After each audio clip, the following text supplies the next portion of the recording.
Hello class, good morning my dear students. How are you class 4th? I hope you will be fine. Today I am going to start your online class with the moral. Today moral is to succeed in your mission, you must have single-minded devotion to your goal. Okay? It means बच्चों अपने लक्ष्य में असफल होने के लिए आपको अपने लक्ष्य के प्रति एकमात्र दृढ़ निश्चय होना चाहिए। ठीक है, आप मेरी मॉरल का मतलब समझे बच्चों कि अगर आपको अपने लक्ष्य में सफल होना है तो आपको अपने लक्ष्य के प्रति एकमात्र यानी केवल आपको अपने लक्ष्य के प्रति फोकस करना होगा, तभी आप अपने गोल को अचीव कर सकते हैं। Okay students, today I will teach to you GK of chapter 15, 16, 17 and 18। Okay, आज मैं बच्चों आपको जीके पढ़ाने जा रही हूँ और आपका चैप्टर बहुत है बेटा, बहुत ज़्यादा कोर्स है और अगर आपकी क्लासेस चलती तो हो सकता कि आपका सिलेबस कंप्लीट होने में कोई प्रॉब्लम ना होता, लेकिन आपकी क्लासेस नहीं चल पा रही हैं ऑनलाइन क्लासेस में, इसलिए आपको प्रॉब्लम थोड़ी हो रही है।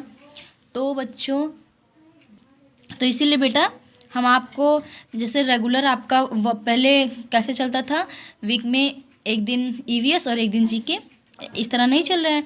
तो आपको ईवीएस और जीके दोनों पढ़ाया जाएगा, लेकिन पहले आपका ईवीएस का कोर्स ख़त्म होगा उसके बाद। ठीक है, तो चलिए बीच बीच में हम आपको होमवर्क भी सेंड करते रहेंगे जीके का और वीडियो भी बना के सेंड करते रहेंगे। तो जैसा कि बच्चों आज हम आपको जीके पढ़ाएंगे। Okay, our chapter 15 is great lines. Great lines मतलब समझते हैं, यानी महान लाइनें। ठीक है, अब देखिए, the leaders of India said some great lines और slogan that are still famous. यानी इंडिया के कुछ लीडर्स ने कुछ ग्रेट लाइनें, कुछ महान लाइनें बोली हैं, जिसे हम लोग स्लोगन के रूप में यानी वो जो स्लोगन के रूप में फेमस हैं। ठीक है, तो बच्चों अब देखिए, आपको आज इन्हीं महान यानी इन्हीं ग्रेट लीडर्स के बारे में पढ़ना है जो उन्होंने स्लोगन दिए हैं। ठीक है, देखिए बच्चों, complete each slogan using words from the help box, the meanings and the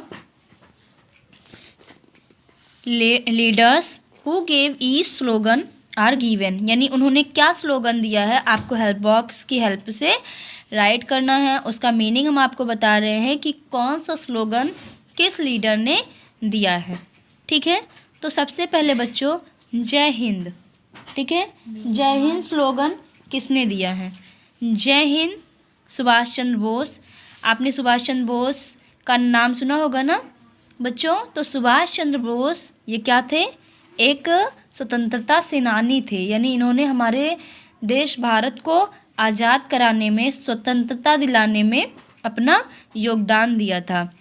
अब इसका मीनिंग है, जय हिंद का मीनिंग है विक्ट्री टू इंडिया, यानी भारत की जीत। ठीक है बच्चों, तो अब यानी हु सेड इट, जय हिंद। अगर मैंने आपको क्वेश्चन दिया हु सेड इट जय हिंद, कि जय हिंद नारा किसने कहा, ठीक है, किसने दिया, तो वो आप क्या आपका आंसर क्या होगा? सुभाष चंद्र बोस। ओके, सेकंड है बच्चों आपका सत्यमेव जयते। ठीक है, यानी सत्यमेव जयते, इसकी मीनिंग क्या है? ट्रुथ अलोन ट्रम्प्स, यानी सच अकेले जीत। यानी बच्चों आपने देखा होगा कि सच कितना भी अकेले क्यों नहीं हो जाता है, लेकिन जीत हमेशा किसकी होती है? सच्चाई की ही होती है। ठीक है, तो इस स्लोगन को किसने दिया है, किस लीडर ने दिया है? पंडित मदन मोहन मालवीय ने। ठीक है, हु सेड इट सत्यमेव जयते किसने दिया है? मदन मोहन मालवीय। ठीक है बच्चों, तो अब देखिए the national motto of India सत्यमेव जयते which translate to truth alone terms is a very old saying. It is inscribed on the base of India's national emblem. One can read it in Sanskrit on all banknotes of India.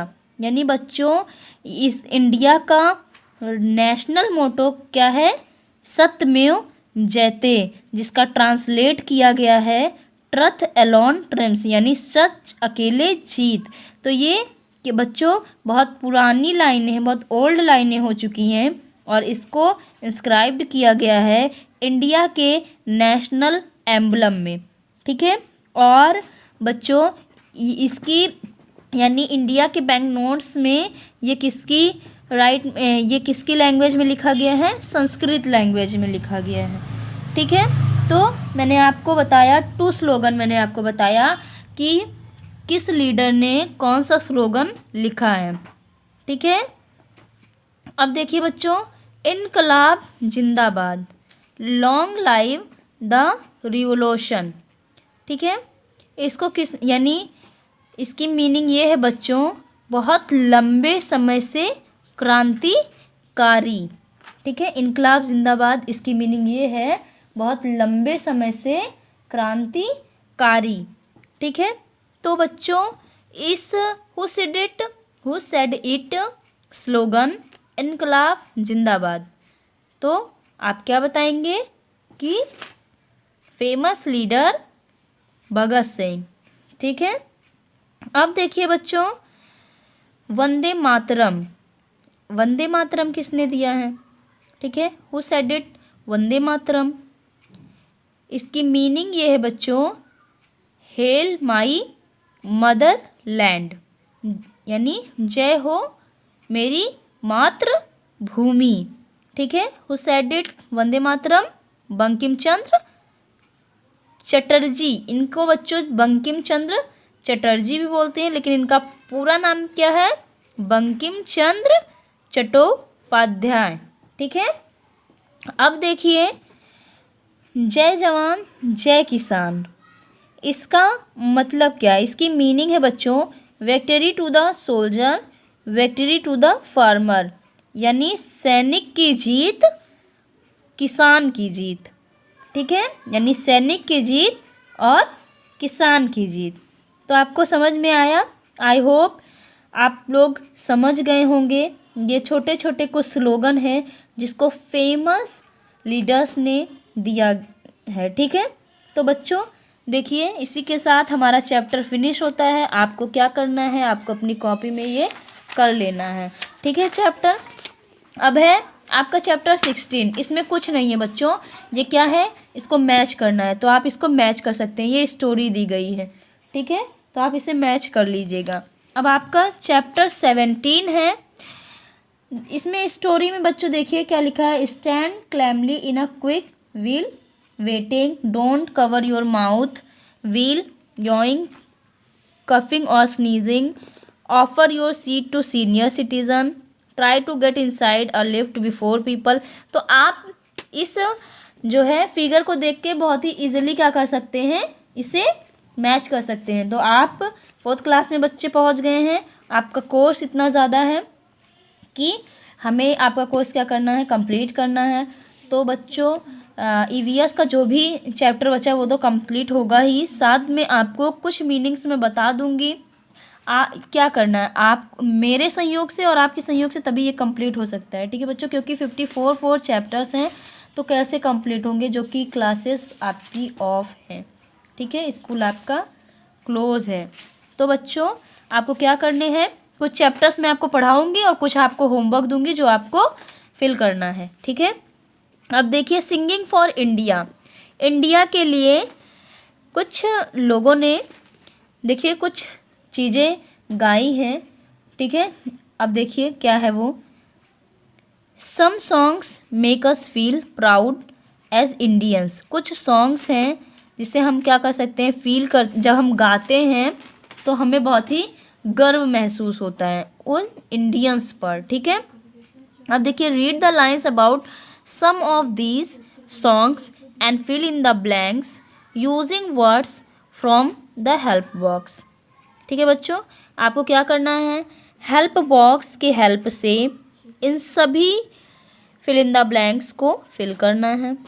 The national anthem of India Jana Gana मन was written in Bengali and composed by Rabindranath Tagore. ठीक है बच्चों, देखिए India का national anthem यानी India का राष्ट्रगान क्या है, what is the national anthem of India, tell me answer, Janagana Mana. ठीक है, जनगण मन यही तो है ना इंडिया का नेशनल एंथम। तो ये किस लैंग्वेज में रिटन है बच्चों, बंगाली लैंग्वेज में। ठीक है, बंगाली लैंग्वेज में। और इसको लिखा किसने है, this is composed bye Rabindranath Tagore. किसके द्वारा लिखा गया है, रविन्द्रनाथ टैगोर के द्वारा लिखा गया है। ओके, फर्स्ट आपको पता चल गया। सेकंड बच्चों, the national anthem was first sung publicly in 1911, यानी यह राष्ट्रगान पहली बार कब गाया, यानी 1911 में क्या कर दिया गया, पब्लिक के लिए गाया गया। ठीक है, the full version of anthem takes seconds to be performed, यानी इसको हम लोग कितने सेकंड में परफॉर्म करते हैं, नेशनल एंथम क्या 2 मिनट में, 3 मिनट में या 5 मिनट में, नो, हम लोग इसे गाने के लिए कितना टाइम लेते हैं, ओनली 52 सेकेंड्स। कितना टाइम लेते हैं बच्चों, ओनली 52 सेकेंड्स। ठीक है, the national anthem was first sung publicly in 1911 and the full version of the national anthem takes 52 seconds to be performed. Okay, अब देखिए बच्चों, the poet Mohammad Iqbal composed the song Saare Jahan Se Achha in Urdu in the year 1904।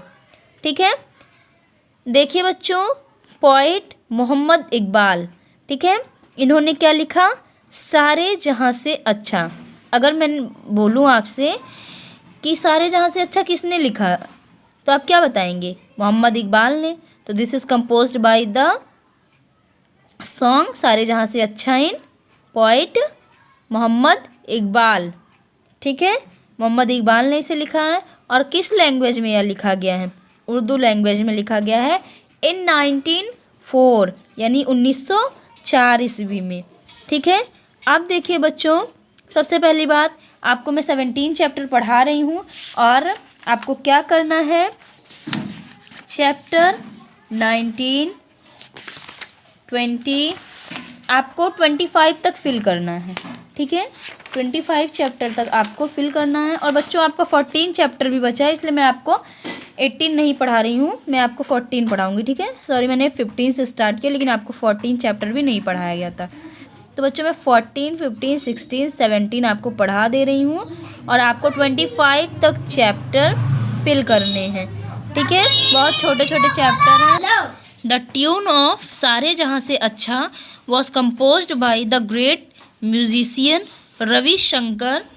The song is also called Tarana A Hind which means an anthem of Indians, यानी इसकी जो tune है बच्चों वो किसके द्वारा लिखी गई है, ग्रेट म्यूजिशियन रविशंकर के द्वारा। ठीक है, और इससे इस सॉन्ग को क्या कहते हैं, तराना ए हिंद भी बोला जाता है, जिसका मतलब क्या होता है, इंडियन का एंथम। ठीक है, अब देखिए आपका है the writer and poet Bankim Chandra Chatterjee wrote Vande Mataram in an 1881 novel called Chattopadhyay, यानी बंकिम चंद्र चटर्जी ये एक राइटर भी थे और एक पोइट भी थे।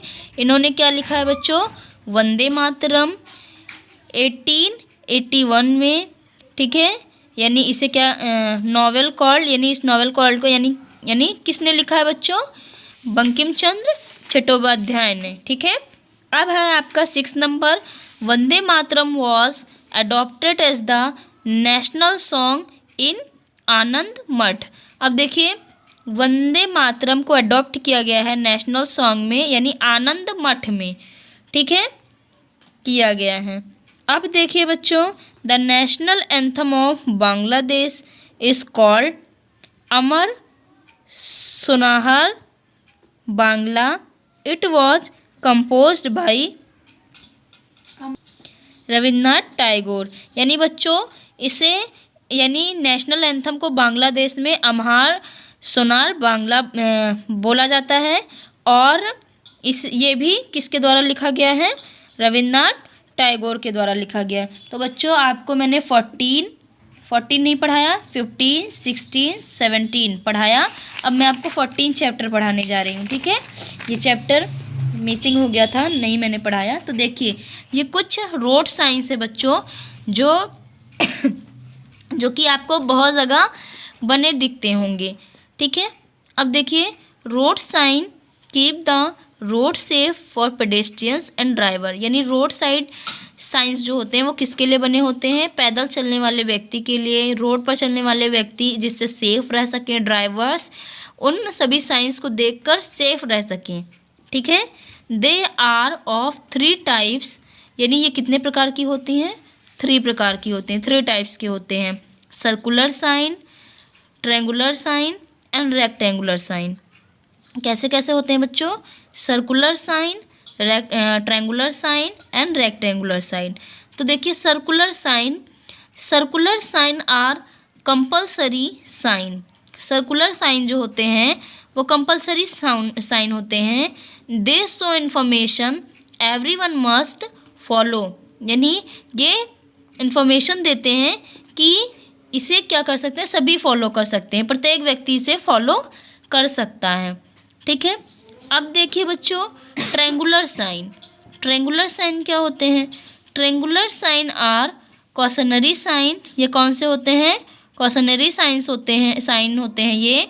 दे warn people about unsafe conditions on the road. यानी ये अनसेफ कंडीशंस में रोड के लिए क्या किए जाते हैं? बनाए जाते हैं, ठीक है। अब देखिए बच्चों रेक्टेंगुलर साइन। रेक्टेंगुलर साइन क्या होते हैं? Rectangular sign are informatory sign. ये क्या होते हैं? इन्फॉर्मेटरी साइन होते हैं। They show information regarding nearby places. ये हमें क्या कर सकते हैं? किसी प्लेसेस की रिगार्डिंग करते हैं, इन्फॉर्मेशन देते हैं। They also show driving direction to place in the city और नियर बाई सिटीज़। ये हमें क्या करते हैं कि हमें जिस सिटी में जाना होता है उसके डायरेक्शन ये हमें बताते हैं, ठीक है। तो जिससे हम बहुत ही इसी की हेल्प से बहुत ही आसानी से पहुंच सकते हैं हमें जिस भी प्लेस पर जाना होता है, ठीक है। अब देखिए the stop sign is the only 8 side sign. Stop sign के ओनली 8 साइडेड साइन होते हैं। It ask drivers to stop, ठीक है। अब देखिए बच्चों अब कुछ साइंस यहाँ आपको दिए गए हैं। देखिए ये साइन आपको देख के क्या लग रहा है? No left turn. अब देखिए ये airport ahead, speed breaker ahead, animal crossing के लिए, no U turn, parking, narrow ahead, narrow road ahead, pedestrian crossing ahead and zebra crossing. अब देखिए जेब्रा क्रॉसिंग का साइन किस तरीके से है। तो बच्चों ये सारे साइन हमें देखा। अब देखिए a give way sign indicates that vehicle should slow down और stop in order to allow other vehicle to pass in front of them. A give way sign looks like an upside down triangle. अब देखिए जहाँ पे हमें इस तरीके का sign दिखता है ये हमें इंडिकेट करता है कि हमें व्हीकल को स्लो डाउन चलाना चाहिए और ऑर्डर पड़ने पर क्या कर देना चाहिए? इसे स्टॉप भी कर देना चाहिए, ठीक है। यानी व्हीकल जब भी हम इसके पास हो व्हीकल के तो हमें क्या करना चाहिए? फ्रंट में रहना चाहिए। अब देखिए बच्चों बस आपको इसमें इस चैप्टर में रोड साइंस के बारे में बताया था, ठीक है। रोड साइंस ये ओनली आपको क्या करना है? ओनली बुक में फिल करना है, ठीक है। और यानी 14, 15, 16, 17 में चैप्टर मैंने आपको पढ़ाया 4 चैप्टर्स। आपको 25 तक होमवर्क है, आप अपनी बुक में फिल करना, ठीक है। उसके बाद मैं आपको बताऊंगी कि जो है अगर मुझे जो भी चैप्टर्स इंपॉर्टेंट लगेंगे मैं आपको उसे कॉपी में करने के लिए होमवर्क भी सेंड करूंगी। Okay, if you do not understand you can ask me. Okay, thank you class.